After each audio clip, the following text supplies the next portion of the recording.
Chapter 17. How the balloon was launched.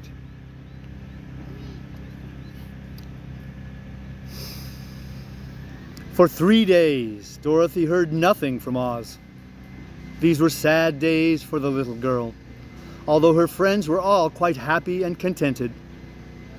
The Scarecrow told them there were wonderful thoughts in his head, but he would not say what they were because he knew no one could understand them but himself. When the Tin Woodman walked about, he felt his heart rattling around in his breast, and he told Dorothy he had discovered it to be a kinder and more tender heart than the one he had owned when he was made of flesh. The Lion declared he was afraid of nothing on earth and would gladly face an army of men or a dozen of the fierce Kallidas. Thus each of the little party was satisfied except Dorothy, who longed more than ever to get back to Kansas. On the 4th day, to her great joy, Oz sent for her, and when she entered the throne room, he said pleasantly, "Sit down, my dear. I think I have found the way to get you out of this country." "And back to Kansas?" she asked eagerly. "Well, I'm not sure about Kansas," said Oz, "for I haven't the faintest notion which way it lies, but the first thing to do is to cross the desert, and then it should be easy to find your way home." "How can I cross the desert?" she inquired. "Well, I'll tell you what I think," said the little man. "You see, when I came to this country, it was in a balloon. You also came through the air being carried by a cyclone. So I believe the best way to get across the desert will be through the air. Now it is quite beyond my powers to make a cyclone, but I've been thinking the matter over, and I believe I can make a balloon." "How?" asked Dorothy. "A balloon," said Oz, "is made of silk, which is coated with glue to keep the gas in it. I have plenty of silk in the palace, so it will be no trouble for us to make the balloon, but in all this country there is no gas to fill the balloon with to make it float."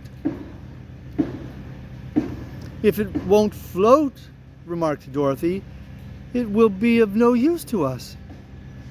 "True," answered Oz, "but there is another way to make it float, which is to fill it with hot air. Hot air isn't as good as gas, for if the air should get cold, the balloon will come down in the desert and we should be lost." "We?" exclaimed the girl. Are you going with me?" "Yes, of course," replied Oz. "I am tired of being such a humbug. If I should go out of this palace, my people will soon discover I am not a wizard, and then they would be vexed with me for having deceived them. So I have to stay shut up in these rooms all day, and it gets tiresome. I'd much rather go back to Kansas with you and be in a circus again." "I shall be glad to have your company," said Dorothy. "Thank you," he answered. "Now, if you will help me sew the silk together, we will begin to work on our balloon." So Dorothy took a needle and thread, and as fast as Oz cut the strips of silk into proper shape, the girl sewed them neatly together. First, there was a strip of light green silk, then a strip of dark green, and then a strip of emerald green. For Oz had a fancy to make the balloon in different shades of the color about them. It took 3 days to sew all the strips together, but when it was finished, they had a big bag of green silk more than 20 feet long. Then Oz painted it on the inside with a coat of thin glue to make it airtight, after which he announced that the balloon was ready. But we must have a basket to ride in, he said.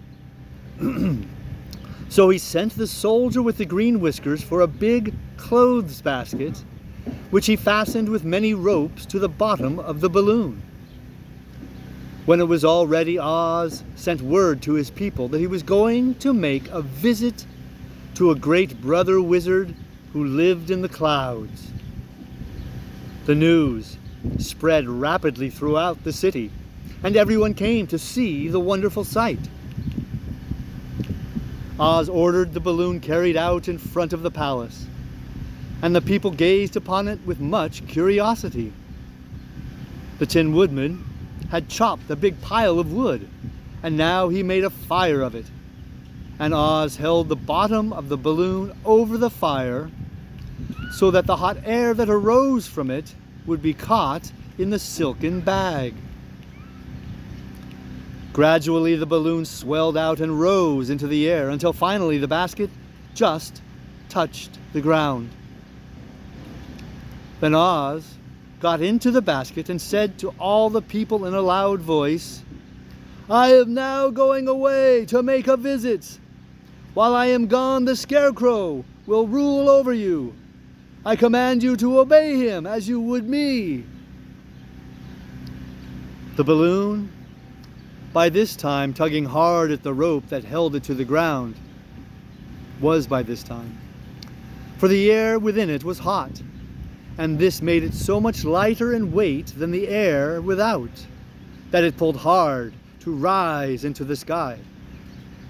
"Come, Dorothy," cried the wizard. "Hurry up, or the balloon will fly away."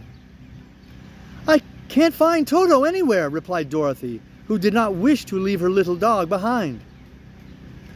Toto had run into the crowd to bark at a kitten, and Dorothy at last found him. She picked him up and ran toward the balloon. She was within a few steps of it, and Oz was holding out his hands to help her into the basket, when crack went the ropes, and the balloon rose into the air without her. "Come back," she screamed. "I want to go too." "I can't come back, my dear," called Oz from the basket. "Goodbye." "Goodbye," shouted everyone, and all eyes were turned upward to where the wizard was riding in the basket, rising every moment farther and farther into the sky.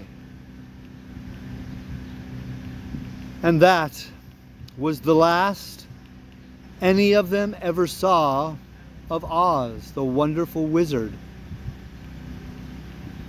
Though he may have reached Omaha safely and be there now, for all we know. But the people remembered him lovingly and said to one another, "Oz was always our friend. When he was here, he built for us this beautiful Emerald City. And now he is gone. He has left the wise Scarecrow to rule over us." Still, for many days they grieved over the loss of the wonderful wizard and would not be comforted.